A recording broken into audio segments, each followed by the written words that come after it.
Kanchan Outlook। Satnam Shri Waheguru ji. Comment section ਦੇ ਵਿੱਚ Waheguru type ਕਰਕੇ ਫਤਿਹ ਕਬੂਲ ਕਰੋ ਜੀ।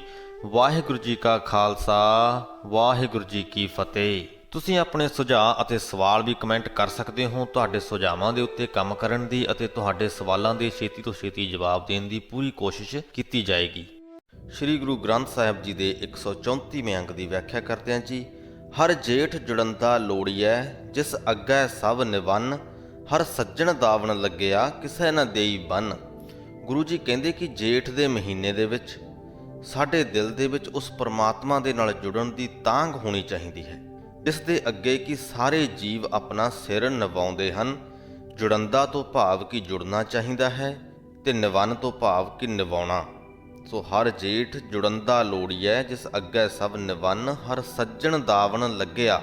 ਦਾਵਣ ਤੋਂ ਭਾਵ ਦਾਮਨ, ਕਿ ਉਸ ਪਰਮਾਤਮਾ ਦੇ ਹਰੀ ਸੱਜਣ ਦੇ ਦਾਮਨ ਨਾਲ ਜੁੜਿਆਂ, ਉਹਦੇ ਨਾਲ ਜੁੜਿਆਂ, ਕਿਸੇ ਨਾ ਦੇਈ ਬੰਨ। ਜਦੋਂ ਅਸੀਂ ਉਸ ਪਰਮਾਤਮਾ ਦਾ ਦਾਮਨ ਫੜ ਲੈਂਦੇ ਹਾਂ, ਪਰਮਾਤਮਾ ਦੇ ਨਾਲ ਜੁੜ ਜਾਂਦੇ ਹਾਂ, ਤਾਂ ਉਹ ਕਿਸੇ ਵੀ ਜਮ ਆਦਿਕ ਨੂੰ ਇਜਾਜ਼ਤ ਨਹੀਂ ਦਿੰਦਾ ਕਿ ਸਾਨੂੰ ਉਹ ਬੰਨ੍ਹ ਕੇ ਆਪਣੇ ਅੱਗੇ ਲਾ ਲਏ। ਭਾਵ ਅਸੀਂ ਜਮਾਂ ਤੋਂ, ਆਤਮਕ ਮੌਤ ਤੋਂ, ਵਿਕਾਰਾਂ ਤੋਂ ਬਚਣ ਦੇ ਸਮਰੱਥ ਹੋ ਜਾਂਦੇ ਹਾਂ। ਇੱਕ ਆਮ ਇਨਸਾਨ ਦਾ ਮਨ ਬੜਾ ਵਿਕਾਰੀ ਹੁੰਦਾ ਹੈ। ਥੋੜ੍ਹਾ ਜਿਹਾ ਵਿਕਾਰ ਵੱਲ ਨੂੰ ਧੱਕਿਆ ਨਹੀਂ ਕਿ ਉਹ ਵਿਕਾਰ ਦੇ ਵਿੱਚ ਗਿਰਿਆ ਨਹੀਂ। ਜਰਾ ਜੀ ਖਿੱਚ ਨਾਲ ਹੀ ਵਿਕਾਰਾਂ ਵੱਲ ਨੂੰ ਮਨੁੱਖ ਦਾ ਮਨ ਖਿੱਚਿਆ ਚਲਿਆ ਜਾਂਦਾ ਹੈ। ਕਹਿੰਦੇ ਜਦੋਂ ਪਰਮਾਤਮਾ ਦੇ ਨਾਲ ਸਾਂਝ ਸਾਡੀ ਪੈ ਜਾਂਦੀ ਹੈ, ਤਾਂ ਫਿਰ ਉਹ ਵਿਕਾਰ ਸਾਨੂੰ ਬੰਨ੍ਹ ਕੇ ਆਪਦੇ ਅੱਗੇ ਨਹੀਂ ਲਾ ਸਕਦੇ। ਮਾਨਕ ਮੋਤੀ ਨਾਮ ਪ੍ਰਭ, ਉਨ ਲੱਗਾ ਨਾਹੀ ਸੰਨ। ਕਹਿੰਦੇ ਜੋ ਪਰਮਾਤਮਾ ਦਾ ਨਾਮ ਹੈ ਉਹ ਇੱਕ ਕੀਮਤੀ ਮੋਤੀ ਦੇ ਬਰਾਬਰ ਹੈ। ਮਾਨਕ ਮੋਤੀ ਨਾਮ ਪ੍ਰਭ, ਉਨ ਲੱਗਾ ਨਾਹੀ ਸੰਨ। ਸੰਨ ਲਾਉਣਾ, ਜਿਸ ਤਰ੍ਹਾਂ ਕਿ ਤੁਹਾਨੂੰ ਪਤਾ ਹੋਏਗਾ ਕਿ ਕਿਸੇ ਦੀਵਾਰ ਆਦਿ ਜਾਂ ਦਰਵਾਜ਼ੇ ਆਦਿ ਨੂੰ ਕੱਟ ਕੇ ਅੰਦਰ ਜਾ ਕੇ ਚੋਰੀ ਕਰ ਲੈਣੀ, ਉਹਨੂੰ ਸੰਨ ਲਾਉਣਾ ਕਹਿੰਦੇ ਨੇ। ਤਾਂ ਜੋ ਅਸੀਂ ਦੁਨਿਆਵੀ ਧਨ ਪਦਾਰਥ ਇਕੱਠੇ ਕਰਦੇ ਹਾਂ, ਉਹ ਕਿਸੇ ਵਕਤ ਵੀ ਚੋਰੀ ਹੋ ਸਕਦੇ ਨੇ। ਪਰ ਕਹਿੰਦੇ ਜੋ ਇਹ ਮਾਨਕ ਮੋਤੀ ਪ੍ਰਭੂ ਦਾ ਨਾਮ ਹੈ, ਉਹਨ ਲੱਗਾ ਨਾਹੀ ਸੰਨ, ਉਹਨੂੰ ਸੰਨ ਨਹੀਂ ਲੱਗ ਸਕਦੀ, ਉਹ ਚੋਰੀ ਨਹੀਂ ਹੋ ਸਕਦਾ। ਰੰਗ ਸਵੇ ਨਰਾਇਣੇ, ਜੇਤੇ ਮਨ ਭਵਨ। ਨਾਮ ਧਨ ਦੀ ਬਰਕਤ ਦੇ ਨਾਲ ਜਦੋਂ ਸਾਨੂੰ ਪਰਮਾਤਮਾ ਦਾ ਨਾਮ ਧਨ ਹਾਸਲ ਹੋ ਗਿਆ, ਤਾਂ ਫਿਰ ਸਾਨੂੰ ਉਸ ਨਰਾਇਣੇ, ਉਸ ਪਰਮਾਤਮਾ ਦੇ ਸਾਰੇ ਹੀ ਰੰਗ ਸਵੇ ਨਰਾਇਣੇ, ਜੇਤੇ ਮਨ ਭਵਨ। ਸਾਡੇ ਮਨ ਨੂੰ ਉਹਦੇ ਸਾਰੇ ਹੀ ਰੰਗ ਭਾਉਂਦੇ ਹਨ, ਸਾਰੇ ਹੀ ਕੌਤਕ ਉਸ ਪਰਮਾਤਮਾ ਦੇ ਸਾਨੂੰ ਚੰਗੇ ਲੱਗਦੇ ਹਨ। ਜੋ ਹਰ ਲੋੜੇ ਸੋ ਕਰੇ, ਸੋਈ ਜੀ ਕਰਨ। ਕਿ ਉਹ ਪਰਮਾਤਮਾ ਜੋ ਚਾਹੁੰਦਾ ਹੈ ਉਹ ਹੀ ਕਰਦਾ ਹੈ, ਮਰਜ਼ੀ ਦਾ ਮਾਲਕ ਹੈ। ਤੇ ਜੋ ਜੀਵ ਹਨ ਉਹ ਵੀ ਉਹੀ ਕਰਦੇ ਨੇ ਜੋ ਪਰਮਾਤਮਾ ਉਹਨਾਂ ਪਾਸੋਂ ਕਰਵਾਉਂਦਾ ਹੈ। ਜੋ ਪ੍ਰਭ ਕੀਤੇ ਆਪਣੇ, ਸੇਈ ਕਹੀਐ ਧਨ। ਜਿਨ੍ਹਾਂ ਮਨੁੱਖਾਂ ਨੂੰ ਪਰਮਾਤਮਾ ਨੇ ਆਪਣੇ ਬਣਾ ਲਿਆ, ਜੋ ਪ੍ਰਭ ਕੀਤੇ ਆਪਣੇ, ਆਪਣੇ ਨਾਲ ਜਿਨ੍ਹਾਂ ਨੂੰ ਉਸ ਪਰਮਾਤਮਾ ਨੇ ਜੋੜ ਲਿਆ, ਸੇਈ ਕਹੀਐ ਧਨ। ਉਹਨਾਂ ਨੂੰ ਇਸ ਜਗਤ ਦੇ ਵਿੱਚ ਸ਼ਾਬਾਸ਼ੀ ਮਿਲਦੀ ਹੈ, ਉਹਨਾਂ ਨੂੰ ਧਨ ਧਨ ਕਿਹਾ ਜਾਂਦਾ ਹੈ। ਆਪਨ ਲੀਆ ਜੇ ਮਿਲੈ, ਵਿਛੜ ਕਿਉਂ ਰੋਵਨ। ਜੋ ਪਰਮਾਤਮਾ ਹੈ ਉਹ ਜੀਵਾਂ ਦੇ ਆਪਣੇ ਉਦਮ ਨਾਲ ਹਾਸਲ ਨਹੀਂ ਹੁੰਦਾ। ਪਰਮਾਤਮਾ ਦੇ ਨਾਲ ਜੋ ਸਾਂਝ ਬਣਨੀ ਹੈ ਉਹ ਤਾਂ ਹੀ ਬਣਨੀ ਹੈ ਜੇ ਪਰਮਾਤਮਾ ਖੁਦ ਸਾਡੇ 'ਤੇ ਮਿਹਰ ਕਰੇ। ਤਾਂ ਹੀ ਗੁਰੂ ਜੀ ਕਹਿੰਦੇ ਕਿ ਆਪਣ ਲੀਆ ਜੇ ਮਿਲੈ, ਕਿ ਜੇ ਪਰਮਾਤਮਾ ਸਾਡੇ ਉਦਮਾਂ ਕਰਕੇ ਮਿਲਦਾ ਹੋਵੇ, ਵਿਛੜ ਕਿਉਂ ਰੋਵਨ, ਤਾਂ ਫਿਰ ਉਹਦੇ ਵਿਛੋੜੇ 'ਤੇ ਅਸੀਂ ਰੋਈਏ ਕਿਉਂ, ਫਿਰ ਉਸ ਤੋਂ ਵਿਛੜ ਕੇ ਅਸੀਂ ਦੁਖੀ ਕਿਉਂ ਹੋਈਏ। ਕਿਉਂਕਿ ਉਸ ਚੀਜ਼ ਦੇ ਵਿਛੋੜੇ 'ਤੇ ਸਾਨੂੰ ਜ਼ਿਆਦਾ ਦੁੱਖ ਹੁੰਦਾ ਹੈ ਜੋ ਸਾਨੂੰ ਪਤਾ ਹੁੰਦਾ ਹੈ ਕਿ ਇਹ ਸਾਨੂੰ ਹੁਣ ਮਿਲਣੀ ਨਹੀਂ। ਜਿਹੜੀ ਚੀਜ਼ ਦਾ ਸਾਨੂੰ ਪਤਾ ਹੈ ਕਿ ਜੇਕਰ ਇਸ ਵਕਤ ਮੇਰੇ ਕੋਲੋਂ ਇਹ ਖੁੱਸ ਗਈ ਹੈ, ਪਰ ਆਪਣੀ ਮਿਹਨਤ ਕਰਕੇ ਆਪਣੇ ਉਦਮਾਂ ਦੇ ਨਾਲ ਇਸ ਚੀਜ਼ ਨੂੰ ਮੈਂ ਹਾਸਲ ਕਰ ਲੂੰਗਾ, ਉਹਦਾ ਮਨੁੱਖ ਨੂੰ ਉਨਾ ਦੁੱਖ ਨਹੀਂ ਹੁੰਦਾ, ਕਿਉਂਕਿ ਉਹ ਇੱਕ ਆਸ ਹੁੰਦੀ ਹੈ ਕਿ ਮੈਨੂੰ ਦੁਬਾਰਾ ਇਹ ਚੀਜ਼ ਮਿਲ ਜਾਏਗੀ।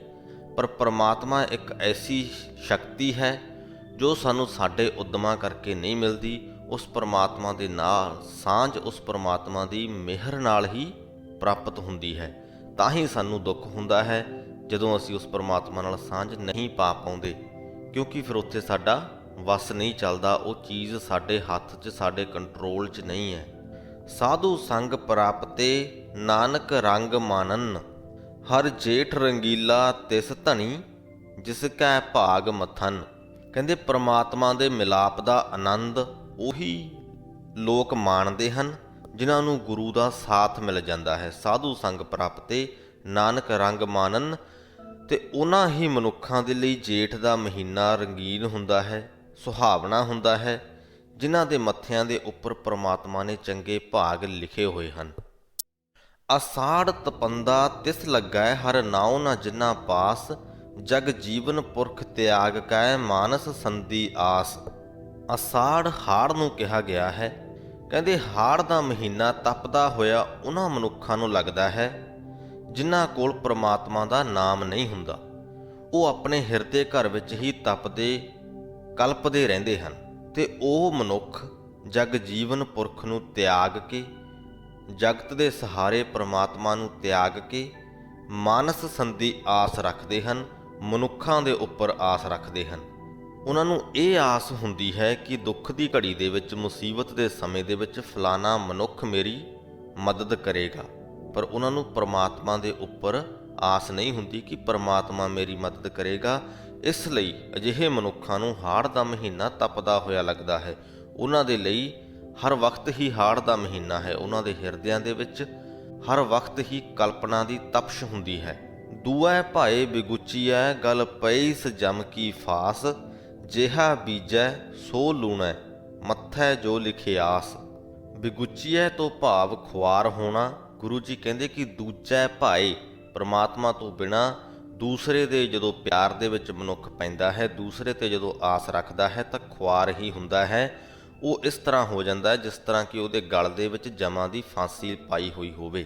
ਤੇ ਜਿਹਾ ਬੀਜੈ ਸੋ ਲੂਣੈ, ਕਹਿੰਦੇ ਕੁਦਰਤ ਦਾ ਨਿਯਮ ਹੀ ਐਸਾ ਹੈ ਕਿ ਜਿੱਦਾਂ ਦਾ ਤੁਸੀਂ ਬੀਜੋਗੇ ਉੱਦਾਂ ਦਾ ਹੀ ਤੁਸੀਂ ਵੱਢੋਗੇ। ਮੱਥੈ ਜੋ ਲਿਖਿਆਸ, ਅੱਜ ਆਪਣੇ ਕਰਮਾਂ ਦੇ ਨਾਲ ਤੁਸੀਂ ਜੋ ਵੀ ਆਪਣੇ ਮੱਥੇ ਤੇ ਆਪਣੀ ਕਿਸਮਤ ਤੇ ਲਿਖ ਰਹੇ ਹੋ ਉਹੀ ਤੁਹਾਨੂੰ ਭਵਿੱਖ ਦੇ ਵਿੱਚ ਵੱਢਣ ਨੂੰ ਮਿਲੇਗਾ।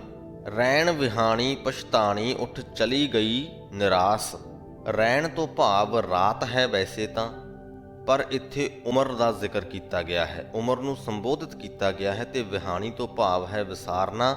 ਜੀਵ ਇਸਤਰੀ ਦੀ ਉਦਾਹਰਣ ਲਈ ਗਈ ਹੈ ਕਿ ਜਿਹੜੀ ਜੀਵ ਇਸਤਰੀ ਆਪਣੇ ਪਤੀ ਨੂੰ ਵਿਸਾਰ ਦਿੰਦੀ ਹੈ, ਆਪਣੇ ਪਤੀ ਦੇ ਨਾਲ ਪ੍ਰੇਮ ਨਹੀਂ ਰੱਖਦੀ, ਤਾਂ ਉਹਦੀ ਰਾਤ ਜੋ ਹੈ ਉਹ ਬੜੀ ਦੁੱਖਾਂ ਭਰੀ ਬੀਤਦੀ ਹੈ ਤੇ ਉਹ ਪਛਤਾਉਂਦੀ ਹੈ। ਉਸੇ ਤਰ੍ਹਾਂ ਹੀ ਜਿਹੜਾ ਮਨੁੱਖ ਪਰਮਾਤਮਾ ਨੂੰ ਭੁਲਾਈ ਰੱਖਦਾ ਹੈ ਉਹਦੀ ਉਮਰ ਵੀ ਦੁੱਖਾਂ ਭਰੀ ਬੀਤਦੀ ਹੈ, ਉਹ ਪਛਤਾਉਂਦਾ ਹੈ ਤੇ ਟੁੱਟੇ ਦਿਲ ਨਾਲ ਹੀ, ਨਿਰਾਸ਼ ਮਨ ਦੇ ਨਾਲ ਹੀ ਉਹ ਇੱਥੋਂ ਚਲਾ ਜਾਂਦਾ ਹੈ। ਜਿਨ ਕਉ ਸਾਧੂ ਭੇਟੀਐ, ਸੋ ਦਰਗਹਿ ਹੋਏ ਖਲਾਸ। ਖਲਾਸ ਤੋਂ ਭਾਵ ਸੁਰਖਰੂ ਹੋ ਜਾਣਾ, ਕਿਸੇ ਵੀ ਪ੍ਰਕਾਰ ਦਾ ਕੋਈ ਭਾਰ ਆਪਣੇ ਮਨ ਦੇ ਉੱਪਰ ਨਾ ਰਹਿਣਾ। ਗੁਰੂ ਜੀ ਕਹਿੰਦੇ ਕਿ ਜਿਨ੍ਹਾਂ ਮਨੁੱਖਾਂ ਨੂੰ ਗੁਰੂ ਮਿਲ ਪੈਂਦਾ ਹੈ, ਜਿਨ ਕਉ ਸਾਧੂ ਭੇਟੀਐ ਸੋ ਦਰਗਹਿ ਹੋਏ ਖਲਾਸ, ਉਹ ਪ੍ਰਮਾਤਮਾ ਦੀ ਦਰਗਾਹ ਤੇ ਸੁਰਖਰੂ ਹੋ ਜਾਂਦੇ ਹਨ। ਕਿਸੇ ਪ੍ਰਕਾਰ ਦਾ ਉਹਨਾਂ ਦੇ ਮਨ ਤੇ ਕੋਈ ਬੋਝ ਨਹੀਂ ਰਹਿੰਦਾ। ਕਰ ਕਿਰਪਾ ਪ੍ਰਭ ਆਪਣੀ, ਤੇਰੇ ਦਰਸ਼ਨ ਹੋਏ ਪਿਆਸ। ਪ੍ਰਭ ਤੁਧ ਬਿਨ ਦੂਜਾ ਕੋ ਨਹੀਂ, ਨਾਨਕ ਕੀ ਅਰਦਾਸ। ਕਿ ਹੇ ਪ੍ਰਮਾਤਮਾ, ਨਾਨਕ ਤੇਰੇ ਅੱਗੇ ਬੇਨਤੀ ਕਰਦਾ ਹੈ ਕਿ ਮੇਰੇ ਲਈ ਤੇਰੇ ਤੋਂ ਬਿਨਾਂ ਹੋਰ ਕੋਈ ਵੀ ਆਸਰਾ ਨਹੀਂ ਹੈ ਤੇ ਮੇਰੇ ਉੱਤੇ ਮਿਹਰ ਕਰ। ਕਰ ਕਿਰਪਾ ਪ੍ਰਭ ਆਪਣੀ, ਆਪਣੀ ਮਿਹਰ ਮੇਰੇ ਉੱਪਰ ਕਰ ਕਿ ਤੇਰੇ ਦਰਸ਼ਨ ਹੋਏ ਪਿਆਸ, ਕਿ ਮੇਰੇ ਮਨ ਦੇ ਵਿੱਚ ਤੇਰੇ ਦਰਸ਼ਨਾਂ ਦੀ ਤਾਂਘ ਸਦਾ ਬਣੀ ਰਹੇ। ਆਸਾੜ ਸੁਹੰਦਾ ਤਿਸ ਲੱਗੈ, ਜਿਸ ਮਨ ਹਰ ਚਰਨ ਨਿਵਾਸ। ਕਿ ਹਾੜ ਦਾ ਮਹੀਨਾ ਵੀ ਉਹਨਾਂ ਨੂੰ ਸੁਹਾਵਣਾ ਲੱਗਦਾ ਹੈ ਜਿਨ੍ਹਾਂ ਦੇ ਮਨਾਂ ਦੇ ਵਿੱਚ ਪ੍ਰਮਾਤਮਾ ਦੇ ਚਰਨਾਂ ਦਾ ਵਾਸ ਹੁੰਦਾ ਹੈ, ਜਿਨ੍ਹਾਂ ਦੇ ਹਿਰਦਿਆਂ ਦੇ ਵਿੱਚ ਪ੍ਰਮਾਤਮਾ ਦੇ ਪ੍ਰਤੀ ਪਿਆਰ ਹੁੰਦਾ ਹੈ, ਤਾਂਘ ਹੁੰਦੀ ਹੈ। ਉਹਨਾਂ ਨੂੰ ਹਾੜ ਦਾ ਤਪਦਾ ਹੋਇਆ ਮਹੀਨਾ ਵੀ ਸੁਹਾਵਣਾ ਲੱਗਦਾ ਹੈ। ਸਾਵਣ ਸਰਸੀ ਕਾਮਣੀ, ਚਰਨ ਕਮਲ ਸਿਓ ਪਿਆਰ। ਮਨ ਤਨ ਰੱਤਾ ਸੱਚ ਰੰਗ, ਇੱਕੋ ਨਾਮ ਆਧਾਰ। ਸਰਸੀ ਤੋਂ ਭਾਵ ਹਰਿਆਵਲੀ ਤੇ ਕਾਮਣੀ ਇੱਥੇ ਇਸਤਰੀ ਨੂੰ ਕਿਹਾ ਗਿਆ ਹੈ ਕਿ ਜਿਸ ਤਰ੍ਹਾਂ ਸਾਵਣ ਦੇ ਮਹੀਨੇ ਦੇ ਵਿੱਚ ਵਰਖਾ ਹੋਣ ਦੇ ਕਾਰਨ ਵਨਸਪਤੀ ਹਰਿਆਵਲੀ ਹੋ ਜਾਂਦੀ ਹੈ, ਬਿਲਕੁਲ ਉਸੇ ਤਰ੍ਹਾਂ ਹੀ ਜੀਵ ਇਸਤਰੀ ਜੋ ਹੈ ਉਹ ਵੀ ਹਰਿਆਵਲੀ ਹੋ ਜਾਂਦੀ ਹੈ ਜਦੋਂ ਉਹ ਚਰਨ ਕਮਲ ਸਿਓ ਪਿਆਰ, ਜਦੋਂ ਉਹ ਆਪਣੇ ਪਤੀ ਦੇ ਚਰਨਾਂ ਕਮਲਾਂ ਦੇ ਨਾਲ ਮੋਹ ਪਾਈ ਰੱਖਦੀ ਹੈ, ਪਿਆਰ ਪਾਈ ਰੱਖਦੀ ਹੈ। ਜੀਵ ਇਸਤਰੀ ਦੀ ਫਿਰ ਤੋਂ ਇੱਥੇ ਉਦਾਹਰਣ ਲਈ ਗਈ ਹੈ। ਗੁਰੂ ਜੀ ਇਹ ਸਮਝਾਉਣਾ ਚਾਹੁੰਦੇ ਨੇ ਕਿ ਜਿਹੜੇ ਮਨੁੱਖ ਉਸ ਪਰਮਾਤਮਾ ਦੇ ਨਾਲ ਪਿਆਰ ਪਾਈ ਰੱਖਦੇ ਹਨ, ਉਹਨਾਂ ਦੇ ਹਿਰਦੇ ਹਰਿਆਵਲੇ ਹੋ ਜਾਂਦੇ ਹਨ, ਉਹਨਾਂ ਦੇ ਹਿਰਦਿਆਂ ਦੇ ਵਿੱਚ ਖਿੜਾਓ ਰਹਿੰਦਾ ਹੈ, ਮਨ ਦੇ ਵਿੱਚ ਆਨੰਦ ਰਹਿੰਦਾ ਹੈ। ਮਨ ਤਨ ਸੱਚਾ, ਮਨ ਤਨ ਰੱਤਾ, ਸੱਚ ਰੰਗ ਇੱਕੋ ਨਾਮ ਆਧਾਰ। ਜਿਹੜੇ ਮਨੁੱਖ ਪਰਮਾਤਮਾ ਦੇ ਨਾਲ ਪਿਆਰ ਪਾਉਂਦੇ ਹਨ, ਉਹਨਾਂ ਦਾ ਮਨ ਤਨ ਉਸ ਪਰਮਾਤਮਾ ਦੇ ਪ੍ਰੇਮ ਰੰਗ ਦੇ ਵਿੱਚ ਰੰਗਿਆ ਰਹਿੰਦਾ ਹੈ ਤੇ ਉਹਦਾ ਨਾਮ ਹੀ ਉਹਨਾਂ ਦੇ ਜੀਵਨ ਦਾ ਇੱਕੋ ਇੱਕ ਆਸਰਾ ਬਣ ਜਾਂਦਾ ਹੈ। ਵਿਖਿਆ ਰੰਗ ਕੁੜਾਵਿਆ, ਦਿਸਣ ਸਭੇ ਸ਼ਾਰ।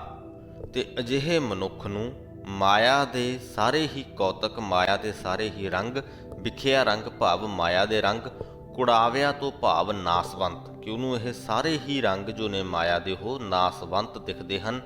ਉਹਦੇ ਲਈ ਇਹ ਸਾਰੇ ਸੁਆਹ ਹੋ ਜਾਂਦੇ ਹਨ। ਦਿਸਣ ਸਭੇ ਸ਼ਾਰ, ਕਿ ਜੋ ਵੀ ਦੇਖਣ ਯੋਗ ਚੀਜ਼ਾਂ ਹਨ ਉਹਦੇ ਲਈ ਉਹ ਸਾਰੀਆਂ ਸੁਆਹ ਹੋ ਜਾਂਦੀਆਂ ਹਨ। ਉਹਨੂੰ ਪਤਾ ਹੁੰਦਾ ਹੈ ਕਿ ਇਹਨਾਂ ਨੇ ਮੇਰੇ ਕੰਮ ਨਹੀਂ ਆਉਣਾ। ਹਰ ਅੰਮ੍ਰਿਤ ਬੂੰਦ ਸੁਹਾਵਣੀ, ਮਿਲ ਸਾਧੂ ਪੀਵਨ ਹਾਰ। ਤੇ ਅਜਿਹੇ ਮਨੁੱਖ ਨੂੰ ਆਤਮਿਕ ਜੀਵਨ ਦੇਣ ਵਾਲੀ ਉਸ ਪਰਮਾਤਮਾ ਦੇ ਨਾਮ ਦੀ ਬੂੰਦ ਬੜੀ ਪਿਆਰੀ ਲੱਗਦੀ ਹੈ, ਸੁਹਾਵਣੀ ਲੱਗਦੀ ਹੈ। ਹਰ ਅੰਮ੍ਰਿਤ ਬੂੰਦ ਸੁਹਾਵਣੀ, ਮਿਲ ਸਾਧੂ ਪੀਵਨ ਹਾਰ। ਤੇ ਇਹ ਅੰਮ੍ਰਿਤ ਦੀ ਜੋ ਬੂੰਦ ਹੈ, ਮਨੁੱਖ ਉਦੋਂ ਹੀ ਪੀਣ ਯੋਗ ਹੁੰਦਾ ਹੈ ਜਦੋਂ ਉਹ ਗੁਰੂ ਦੇ ਨਾਲ ਸਾਂਝ ਪਾਉਂਦਾ ਹੈ। ਵਨ ਤਿਨ ਪ੍ਰਭ ਸੰਗ ਮੌਲਿਆ, ਸਮਰੱਥ ਪੁਰਖ ਅਪਾਰ। ਜਿਹੜੇ ਪ੍ਰਮਾਤਮਾ ਦੇ ਸਾਥ ਕਰਕੇ, ਜਿਹੜੇ ਪ੍ਰਮਾਤਮਾ ਦੀ ਮਿਹਰ ਕਰਕੇ, ਵਨ ਤਿਨ ਮੌਲਿਆ, ਮੌਲਿਆ ਤੋਂ ਭਾਵ ਹਰਿਆ ਭਰਿਆ, ਤੇ ਵਨ ਤਿਨ ਤੋਂ ਭਾਵ ਵਨਸਪਤੀ ਤੇ ਸਾਰਾ ਹੀ ਜਗਤ। ਕਹਿੰਦੇ ਜਿਹੜੇ ਪ੍ਰਮਾਤਮਾ ਦੀ ਮਿਹਰ ਕਰਕੇ ਇਹ ਸਾਰਾ ਜੋ ਜਗਤ ਹੈ ਹਰਿਆ ਭਰਿਆ ਜਾਪਦਾ ਹੈ, ਉਹ ਪ੍ਰਮਾਤਮਾ ਸਮਰੱਥ ਹੈ ਕੁਝ ਵੀ ਕਰਨ ਦੇ, ਅਤੇ ਉਹ ਪ੍ਰਮਾਤਮਾ ਬੇਅੰਤ ਵੀ ਹੈ। ਹਰ ਮਿਲਨੈ ਨੋ ਮਨ ਲੋਚਦਾ, ਕਰਮ ਮਿਲਾਵਨ ਹਾਰ। ਤੇ ਅਜਿਹੇ ਪ੍ਰਮਾਤਮਾ ਨੂੰ ਮਿਲਣ ਲਈ ਕਹਿੰਦੇ ਮੇਰਾ ਮਨ ਲੋਚਦਾ ਹੈ, ਤੇ ਪ੍ਰਭੂ ਆਪ ਹੀ ਆਪਣੀ ਮਿਹਰ ਨਾਲ ਮੈਨੂੰ ਆਪਣੇ ਵਿੱਚ ਮਿਲਾਣ ਦੇ ਸਮਰੱਥ ਹੈ। ਕਰਮ ਮਿਲਾਵਨ ਹਾਰ, ਕਿ ਪ੍ਰਮਾਤਮਾ ਨੇ ਜਿਸ ਤਰ੍ਹਾਂ ਦੇ ਮੇਰੇ ਕਰਮ ਲਿਖੇ ਹਨ ਉਹਨਾਂ ਦੇ ਮੁਤਾਬਕ ਹੀ ਮੈਨੂੰ ਉਸ ਪ੍ਰਮਾਤਮਾ ਨਾਲ ਮਿਲਾਪ ਹੋ ਸਕਦਾ ਹੈ। ਜਿਨੀ ਸਖੀਏ ਪ੍ਰਭ ਪਾਇਆ, ਹਉ ਤਿਨ ਕੈ ਸਦ ਬਲਹਾਰ। ਕਹਿੰਦੇ ਜਿਨ੍ਹਾਂ ਸਖੀਆਂ ਨੇ, ਜਿਨ੍ਹਾਂ ਮੇਰੀਆਂ ਸਹੇਲੀਆਂ ਨੇ ਉਸ ਪਰਮਾਤਮਾ ਨੂੰ ਪਾ ਲਿਆ ਹੈ, ਮੈਂ ਉਹਨਾਂ ਤੋਂ ਬਲਿਹਾਰੇ ਜਾਂਦਾ ਹਾਂ, ਕੁਰਬਾਨ ਜਾਂਦਾ ਹਾਂ। ਨਾਨਕ ਹਰ ਜੀ ਮਇਆ, ਕਰ ਸ਼ਬਦ ਸਵਾਰਨ ਹਾਰ। ਸਾਵਨ ਤਿਨਾ ਸੁਹਾਗਣੀ, ਜਿਨ ਰਾਮ ਨਾਮ ਉਰਹਾਰ। ਮਇਆ ਸ਼ਬਦ ਇੱਥੇ ਦਇਆ ਲਈ ਵਰਤਿਆ ਗਿਆ ਹੈ, ਮਾਇਆ ਨਾਲ ਇਸ ਸ਼ਬਦ ਦਾ ਕੋਈ ਸੰਬੰਧ ਨਹੀਂ ਹੈ। ਤਾਂ ਇੱਥੇ ਗੁਰੂ ਜੀ ਕਹਿੰਦੇ ਨੇ ਕਿ ਹੇ ਨਾਨਕ, ਉਸ ਪਰਮਾਤਮਾ ਦੇ ਅੱਗੇ ਅਰਦਾਸ ਕਰ, ਨਾਨਕ ਹਰ ਜੀ ਮਇਆ ਕਰ। ਇਹ ਅਰਦਾਸ ਕਰ ਕਿ ਹੇ ਪ੍ਰਮਾਤਮਾ ਮੇਰੇ ਉੱਪਰ ਦਇਆ ਕਰ ਤੇ ਸ਼ਬਦ ਸਵਾਰਨਹਾਰ, ਮੈਨੂੰ ਗੁਰੂ ਦੇ ਸ਼ਬਦ ਦੇ ਵਿੱਚ ਜੋੜ ਕੇ ਮੇਰੇ ਜੀਵਨ ਨੂੰ ਸਵਾਰ ਦੇ। ਸਾਵਣ ਤਿਨਾ ਸੁਹਾਗਣੀ, ਉਹਨਾਂ ਭਾਗਾਂ ਵਾਲੀਆਂ ਇਸਤਰੀਆਂ ਦੇ ਲਈ ਸਾਉਣ ਦਾ ਮਹੀਨਾ ਖੇੜੇ ਤੇ ਖੁਸ਼ੀਆਂ ਲੈ ਕੇ ਆਉਂਦਾ ਹੈ, ਠੰਡ ਵਰਤਾਉਣ ਵਾਲਾ ਹੁੰਦਾ ਹੈ, ਜਿਨ੍ਹਾਂ ਨੇ ਆਪਣੇ ਹਿਰਦੇ ਦੇ ਵਿੱਚ ਪ੍ਰਭੂ ਪਤੀ ਨੂੰ ਵਸਾ ਕੇ ਰੱਖਿਆ ਹੋਇਆ ਹੈ। ਜਿਸ ਤਰ੍ਹਾਂ ਕਿ ਸਾਉਣ ਦਾ ਮਹੀਨਾ ਬਹਾਰ ਦਾ ਮਹੀਨਾ ਹੁੰਦਾ ਹੈ, ਤੇ ਉਸ ਬਹਾਰ ਦਾ ਆਨੰਦ ਉਹੀ ਇਸਤਰੀ ਲੈਂਦੀ ਹੈ ਜਿਸ ਦਾ ਆਪਣੇ ਪਤੀ ਦੇ ਨਾਲ ਪ੍ਰੇਮ ਹੁੰਦਾ ਹੈ, ਸਨੇਹ ਹੁੰਦਾ ਹੈ। ਉਸੇ ਤਰ੍ਹਾਂ ਹੀ ਗੁਰੂ ਜੀ ਕਹਿੰਦੇ ਹਨ ਕਿ ਉਹ ਮਨੁੱਖ ਹੀ ਸਾਉਣ ਦੇ ਮਹੀਨੇ ਦੀ ਬਹਾਰ ਦਾ, ਠੰਡਕ ਦਾ ਆਨੰਦ ਲੈ ਸਕਦੇ ਹਨ, ਜਿਨ੍ਹਾਂ ਦੇ ਅੰਦਰ ਉਸ ਪਰਮਾਤਮਾ ਦੇ ਪ੍ਰਤੀ ਪ੍ਰੇਮ ਹੈ, ਸਨੇਹ ਹੈ। ਭਾਦੋਂ ਭਰਮ ਭੁਲਾਣੀਆਂ, ਦੂਜੈ ਲੱਗਾ ਹੇਤ, ਲੱਖ ਸਿਗਾਰ ਬਣਾਇਆ ਕਾਰਜ ਨਾਹੀ ਖੇਤ। ਸਾਉਣ ਦੇ ਠੰਡਕ ਭਰੇ ਮਹੀਨੇ ਤੋਂ ਬਾਅਦ ਜਦੋਂ ਭਾਦੋਂ ਦਾ ਮਹੀਨਾ ਆਉਂਦਾ ਹੈ ਤਾਂ ਉਸ ਮਹੀਨੇ ਦੇ ਵਿੱਚ ਮੌਸਮ ਕੁਝ ਅਜੀਬ ਜਿਹਾ ਹੁੰਦਾ ਹੈ, ਇੱਕ ਅਲੱਗ ਜਿਹੀ ਗੁੰਮਸ ਜਿਹੀ ਹੁੰਦੀ ਹੈ, ਤੇ ਉਸ ਗੁੰਮਸ ਦੇ ਵਿੱਚ ਮਨੁੱਖ ਦਾ ਜੋ ਮਨ ਹੈ ਬੜਾ ਭਟਕਦਾ ਹੈ, ਘਬਰਾਉਂਦਾ ਹੈ। ਤੇ ਗੁਰੂ ਜੀ ਕਹਿੰਦੇ ਕਿ ਬਿਲਕੁਲ ਉਸੇ ਤਰ੍ਹਾਂ ਹੀ ਉਸ ਮਨੁੱਖ ਦੇ ਮਨ ਦੀ ਹਾਲਤ ਹੁੰਦੀ ਹੈ ਜਿਸ ਨੇ ਕਿ ਦੂਜੇ ਲੱਗਾ ਹੇਤ, ਜੋ ਪ੍ਰਮਾਤਮਾ ਨੂੰ ਛੱਡ ਕੇ ਕਿਸੇ ਦੂਸਰੇ ਦੇ ਪ੍ਰੇਮ ਦੇ ਵਿੱਚ ਪਿਆ ਹੋਇਆ ਹੈ। ਉਸ ਮਨੁੱਖ ਦੇ ਮਨ ਦੀ ਹਾਲਤ ਭਾਦੋਂ ਦੇ ਮਹੀਨੇ ਵਰਗੀ ਹੁੰਦੀ ਹੈ, ਜੋ ਭਰਮ ਭੁਲਾਣੀ ਹੁੰਦੀ ਹੈ, ਭਟਕਣਾ ਦੇ ਵਿੱਚ ਪਾਉਣ ਵਾਲੀ ਹੁੰਦੀ ਹੈ। ਭਾਦੋਂ ਮਹੀਨੇ ਦੇ ਮੌਸਮ ਦੀ ਗੁੰਮਸ ਕਰਕੇ ਸਾਡਾ ਮਨ ਜੋ ਹੈ ਉਹ ਸਰੀਰਕ ਤੌਰ ਤੇ ਵਿਚਲਦਾ ਹੈ, ਪਰ ਜਦੋਂ ਅਸੀਂ ਪ੍ਰਮਾਤਮਾ ਨੂੰ ਭੁਲਾਈ ਰੱਖਦੇ ਹਾਂ ਤੇ ਸਾਡੇ ਮਨ ਦੇ ਵਿੱਚ ਜਿਹੜੀ ਵਿਕਾਰਾਂ ਦੀ ਤਪਸ਼ ਜਿਹੀ ਪੈਦਾ ਹੁੰਦੀ ਹੈ, ਉਹਦੇ ਕਰਕੇ ਅਸੀਂ ਮਾਨਸਿਕ ਤੌਰ ਤੇ ਵਿਚਲਦੇ ਹਾਂ। ਲੱਖ ਸਿਗਾਰ ਬਣਾਇਆ ਕਾਰਜ ਨਾਹੀ ਕੇਤ। ਕਹਿੰਦੇ ਜਿਸ ਤਰ੍ਹਾਂ ਕਿ ਕੋਈ ਜੀਵ ਇਸਤਰੀ ਹੋਵੇ ਜੋ ਆਪਣੇ ਪਤੀ ਨੂੰ ਛੱਡ ਕੇ ਕਿਸੇ ਦੂਸਰੇ ਦੇ ਪ੍ਰੇਮ ਦੇ ਵਿੱਚ ਪੈ ਜਾਵੇ, ਪਰ ਉਸ ਤੋਂ ਬਾਅਦ ਉਹ ਭਾਵੇਂ ਲੱਖ ਸ਼ਿੰਗਾਰ ਲਾ ਲਵੇ, ਉਹਦੇ ਕਿਸੇ ਕੰਮ ਨਹੀਂ ਆਉਂਦੀ। ਉਸੇ ਤਰ੍ਹਾਂ ਹੀ ਮਨੁੱਖ ਹੈ, ਉਹ ਪਰਮਾਤਮਾ ਨੂੰ ਛੱਡ ਕੇ ਕਿਸੇ ਦੂਸਰੇ ਦੇ ਪ੍ਰੇਮ ਦੇ ਵਿੱਚ ਜਦੋਂ ਪੈ ਜਾਵੇ, ਅਕਸਰ ਅਸੀਂ ਮਾਇਆ ਦੇ ਪ੍ਰੇਮ ਦੇ ਵਿੱਚ ਹੀ ਪੈਂਦੇ ਹਾਂ, ਉਸ ਪਰਮਾਤਮਾ ਨੂੰ ਭੁੱਲ ਕੇ। ਜਦੋਂ ਅਸੀਂ ਮਾਇਆ ਦੇ ਪ੍ਰੇਮ ਦੇ ਵਿੱਚ ਪੈ ਗਏ, ਉਸ ਤੋਂ ਬਾਅਦ ਅਸੀਂ ਲੱਖ ਉਦਮ ਕਰੀਏ, ਪਰ ਉਹ ਸਾਡੇ ਕੀਤੇ ਹੋਏ ਉਦਮ ਸਾਡੇ ਕਿਸੇ ਕੰਮ ਨਹੀਂ ਆਉਂਦੇ। ਸਾਡੇ ਮਨ ਨੂੰ ਉਹ ਸਕੂਨ ਨਹੀਂ ਦੇ ਸਕਦੇ ਜਿਹੜਾ ਇੱਕ ਪਰਮਾਤਮਾ ਦੇ ਮਿਲਾਪ ਤੋਂ ਮਿਲਣਾ ਹੈ। ਜਿਤ ਦਿਨ ਦੇ ਬਿਨਸਸੀ ਤਿਤ ਵੇਲਾ ਕਹਿਸਨ ਪ੍ਰੇਤ। ਕਹਿੰਦੇ ਜਿਸ ਦਿਨ ਮਨੁੱਖ ਦੀ ਦੇਹ ਬਿਨਸ ਗਈ, ਭਾਵ ਕਿ ਜਿਸ ਦਿਨ ਮੌਤ ਆ ਗਈ, ਤਿਤ ਵੇਲਾ ਕਹਿਸਨ ਪ੍ਰੇਤ, ਤੇ ਉਹਦੇ ਸਾਕ ਸੰਬੰਧੀ ਜਿਹੜੇ ਨੇ ਉਸੇ ਵਕਤ ਉਸ ਮਨੁੱਖ ਨੂੰ ਪ੍ਰੇਤ ਕਹਿਣਾ ਸ਼ੁਰੂ ਕਰ ਦਿੰਦੇ ਨੇ। ਪ੍ਰੇਤ ਤੋਂ ਭਾਵ ਗੁਜ਼ਰਿਆ ਹੋਇਆ ਵਕਤ ਵੀ ਹੈ, ਗੁਜ਼ਰਿਆ ਹੋਇਆ ਵੀ ਹੈ ਕਿ ਇਹ ਹੁਣ ਗੁਜ਼ਰ ਗਿਆ ਹੈ। ਜੋ ਮਰ ਗਿਆ ਕਿ ਇਹ ਹੁਣ ਗੁਜ਼ਰ ਗਿਆ ਹੈ, ਉਸੇ ਵੇਲੇ ਹੀ ਸਾਰੇ ਸਾਕ ਸੰਬੰਧੀ ਇਹ ਕਹਿਣ ਲੱਗ ਜਾਂਦੇ ਹਨ ਕਿ ਲੋਥ ਜੋ ਹੈ ਉਹ ਅਪਵਿੱਤਰ ਹੈ, ਪਈ ਹੈ, ਇਹਨੂੰ ਛੇਤੀ ਬਾਹਰ ਲੈ ਚੱਲੀਏ। ਕਾਹਲ ਹੁੰਦੀ ਹੈ ਕਿ ਛੇਤੀ ਨਾਲ ਉਸ ਨੂੰ ਸੰਸਕਾਰ ਕਰ ਦਿੱਤਾ ਜਾਏ। ਪਕੜ ਚਲਾਇਨ ਦੂਤ ਜਮ ਕਿਸੇ ਨਾ ਦੇਨੀ ਭੇਤ। ਕਹਿੰਦੇ ਜੋ ਦੂਤ ਨੇ ਉਹ ਜਿੰਦ ਨੂੰ ਆਪਣੇ ਮੂਹਰੇ ਲਾ ਕੇ, ਜ਼ਿੰਦਗੀ ਨੂੰ ਆਪਣੇ ਮੂਹਰੇ ਲਾ ਕੇ ਲੈ ਚੱਲਦੇ ਹਨ ਤੇ ਕਿਸੇ ਨੂੰ ਭੇਤ ਨਹੀਂ ਦੱਸਦੇ ਕਿ ਕਿੱਥੇ ਲੈ ਚੱਲੇ ਨੇ। ਛੱਡ ਖੜੋਤਾ ਖਿਨੈ ਮਾਹੇ ਜਿਨ ਸਿਓ ਲੱਗਾ ਹੇਤ।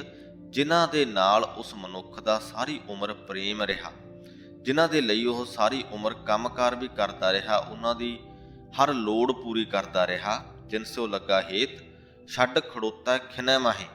ਇੱਕ ਪਲ ਦੇ ਵਿੱਚ ਉਸ ਮਰੇ ਹੋਏ ਲੋਥ ਨੂੰ ਛੱਡ ਕੇ ਪਾਸੇ ਹੋ ਜਾਂਦੇ ਹਨ, ਪਾਸੇ ਖੜੇ ਹੋ ਜਾਂਦੇ ਹਨ। ਅੱਗੇ ਗੁਰੂ ਜੀ ਕਹਿੰਦੇ ਕਿ ਹੱਥ ਮਰੋੜਾ ਤਨ ਕੱਪੇ ਸਿਆਹੋ ਹੋਆ ਸੇਤ। ਜਦੋਂ ਮਨੁੱਖ ਨੂੰ ਮੌਤ ਆਉਂਦੀ ਹੈ, ਮੌਤ ਜਦੋਂ ਸਾਹਮਣੇ ਦਿਸਦੀ ਹੈ ਤਾਂ ਬੜਾ ਪਛਤਾਉਂਦਾ ਹੈ, ਬੜੇ ਹੱਥ ਪੈਰ ਮਰੋੜਦਾ ਹੈ ਕਿ ਕਿਸੇ ਤਰ੍ਹਾਂ ਮੈਂ ਇਸ ਤੋਂ ਬਚ ਜਾਵਾਂ। ਉਹਦਾ ਤਨ ਕੰਬਦਾ ਹੈ। ਸਿਆਹੋ ਹੋਆ ਸੇਤ ਭਾਵ ਕਾਲੇ ਤੋਂ ਚਿੱਟੇ ਰੰਗ ਦਾ ਹੋ ਜਾਂਦਾ ਹੈ, ਜਾਂ ਚਿੱਟੇ ਤੋਂ ਕਾਲੇ।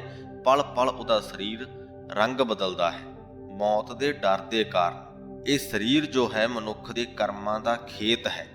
ਇਸ ਦੇ ਵਿੱਚ ਮਨੁੱਖ ਜੋ ਬੀਜਦਾ ਹੈ ਵੈਸਾ ਹੀ ਵੱਢਦਾ ਹੈ। ਆਪਣੇ ਮਨ ਦੇ ਵਿੱਚ ਤੁਸੀਂ ਜਿੱਦਾਂ ਦੇ ਵਿਚਾਰ, ਜਿੱਦਾਂ ਦੀ ਜਾਣਕਾਰੀ ਪਾਓਗੇ, ਉੱਦਾਂ ਦੇ ਹੀ ਤੁਹਾਡੇ ਖਿਆਲਾਤ ਹੋ ਜਾਣਗੇ, ਉੱਦਾਂ ਦੇ ਹੀ ਤੁਹਾਡੇ ਅਹਿਸਾਸ ਹੋ ਜਾਣਗੇ। ਤੇ ਬਿਲਕੁਲ ਉਸੇ ਤਰ੍ਹਾਂ ਹੀ ਸਰੀਰ ਦੇ ਵਿੱਚ ਜਿਸ ਤਰ੍ਹਾਂ ਦਾ ਤੁਸੀਂ ਭੋਜਨ ਪਾਓਗੇ, ਉਸੇ ਤਰ੍ਹਾਂ ਦਾ ਹੀ ਤੁਹਾਡਾ ਸਰੀਰ ਹੋ ਜਾਏਗਾ।